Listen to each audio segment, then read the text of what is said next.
Hello everyone, আসসালামু আলাইকুম। কেমন আছেন সবাই? আজকে নিয়ে আসলাম কাঁচা সবজির মার্কেটেরও কিছু ভিডিও আর কি সবজি এনেছি সেটারও ভিডিও। তো বিকাল টাইমে আসরের পর দিয়ে মোহাম্মদের বাবা বলতেছিল যে বাজারে যাই, চলো কিছু বাজার করে নিয়ে আসি। তো আমার শরীরটা তেমন একটা ভালো লাগতেছিল না। আমি বলেছি না, আমি যাব না, তুমিই গিয়ে নিয়ে আসো। তো আমাদের বাসার থেকে একটু 15-20 মিনিটের মতন লাগে। ওইখানে গিয়েছিল বাজার করতে, তো বাজার করে তারপরে নিয়ে আসছে। তো ওখানে একটু বাঙালি সবজি পাওয়া যায় সব কিছুই। তো এই যে এখানে ছিল মামি শাক নিয়েছিল, আগেই বাসা থেকে বলেছিল যে শাক খাবে নাকি। তো আমি বলেছিলাম পুঁই শাক পেলে এনো। তো কলমি শাক নিয়ে আসছিলো, মেবি মনে হয় পুঁই শাক পায়নি। তারপরে পটলও নিয়েছিল, টমেটো, কী কী এনেছে সেটা পরে দেখাচ্ছি। এখানে আরও অনেক কিছু বাজার নিয়েছে, সেটার ক্লিপ সম্পূর্ণ নেওয়া হয়নি। তো মাছ আনতে চেয়েছিল যে চিংড়ি মাছ আনবো নাকি, আমি বলছি না, চিংড়ি মাছ আছে বাসায়, চিংড়ি মাছ কাঁচামরিচ এগুলো আনার দরকার নেই। বাট ধনেপাতা আনতে বলেছিলাম, ধনেপাতা ভালো পায় না, এই জন্য ধনেপাতা আনা হয়নি। আর চিংড়ি মাছও আনতে চেয়েছিল, চিংড়ি মাছও বাসায় ছিল, এই জন্য আমি আনতে না করছি। আর মাছ তো এমনিও বাসায় ছিল। তো 2-3 দিন আগে চটপটি খাবে বলতেছিল, তো আমি বলছিলাম একটা চটপটির মশলা নিয়ে এসো, চটপটি বাসায় বানাবো। তো তারপরে যে শসা নিয়েছিল, শসাগুলো অনেক ভালো ছিল। শসাগুলো আনার পরেই আমি 2টা খেয়েছিলাম, শসাগুলো অনেক ভালো ছিল। বেছে বেছে শসা আনতে পারলে এখানে শসাগুলো খেতে ভালোই লাগে। তারপরে আবার 2টা দেশি লেবুও নিয়েছিল। আজকের বাজারেও বেশি তেমন একটা সুন্দর লাগে না, এই জন্য বেশিও বাজার করে নেই, অল্প অল্প বাজার নিয়ে আসছে। আমিও বলছি অল্পই আইনো, যেহেতু এখান থেকে যাওয়া যায়, তেমন একটা কষ্ট হয় না, আর গাড়ি থাকলে টান দিয়েই যাওয়া যায়। তো ওর ফ্রেন্ডের গাড়ি নিয়ে গিয়েছিল, যেহেতু আমাদেরটা তো এখনও গ্যারেজে এখনও ঠিক হয়নি। ঠিক হলে গাড়ির পেপার আবার রেডি করতে হবে, যেটা মুলকিয়া বলে এই দেশে, ওইটা আবার করতে হবে।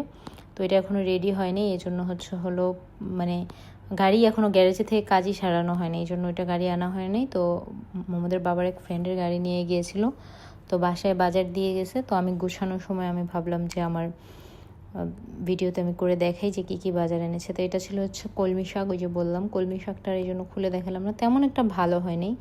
আর এটা হলো কালো লম্বা বেগুন, যেটা তরকারিতে আমরা দিয়ে খাই।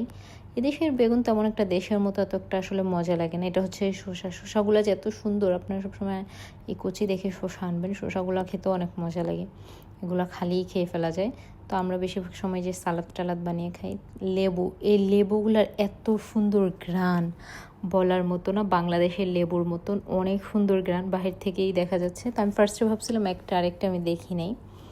আর এটা 2টা জালি কুমড়ো এনেছিল ছোট ছোট, ওগুলো দিয়ে হলো সবজিও খাওয়া যায়। পরে আবার ইলিশ মাছ আছে, ওগুলোও রান্না করে খাওয়া যায়। কী দিয়ে রান্না করবো এখনও সেটা চিন্তা করিনি, বাট ইলিশ মাছ দিয়েই রান্না করব, এটাই হলো চিন্তা করতেছিলাম। তারপরে এখানে কাঁচা পেঁপে, মোহাম্মদের বাবা 2 দিন ধরে বলতেছিল পেঁপে ভাজি খাবে, এই জন্য পরে আমি বলছিলাম ঠিক আছে তুমি কাঁচা পেঁপে আইনো, ভাজি খাবো না। আমার সাথে এখানে হলো আমার মোহাম্মদও আছে, সেও আমারে খুব বিরক্ত করতেছিল, এখানে একবার হাত দে, ওখানে ওকে আমার ডাকতে হচ্ছিল। পটল এনেছিল, তারপর টমেটো, এই যে দেখেন মোহাম্মদের অবস্থা আপনারাই দেখেন, এই যে লেবুগুলা সে একবার হাতে নিচ্ছে আর এভাবে এরকম করছে। এই জন্য আমি তাকে একটু ধমক দিয়েছিলাম, এই জন্য সে রান্নাঘরেই শুয়ে পড়েছিল।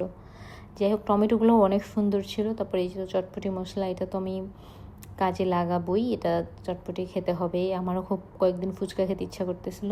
এখানের এই চানাচুরটা এনেছিল, এই চানাচুরটা এখানে এনে আপনারাও খেয়ে দেখতে পারেন। এই একটা মাত্র চানাচুর আমার এখানে ভালো লেগেছে, আর কোনো চানাচুর আমার কাছে তেমন একটা ভালো লাগেনি। আমি যেন মোহাম্মদের কাছে এই যে চটপটির মশলার প্যাকেটটা চাচ্ছিলাম, যেটা কাগজের, ও তো মুখে নিচ্ছিল, ছিঁড়ে গেলে বা ময়লা টয়লা থাকে, এই জন্য আমি টান দিয়ে ওর থেকে নিয়েছিলাম, এই জন্য একটু রাগ করতেছিল। তো আজকের ভিডিও পর্যন্ত, সবাই ভালো থাকবেন, সুস্থ থাকবেন, আল্লাহ হাফেজ।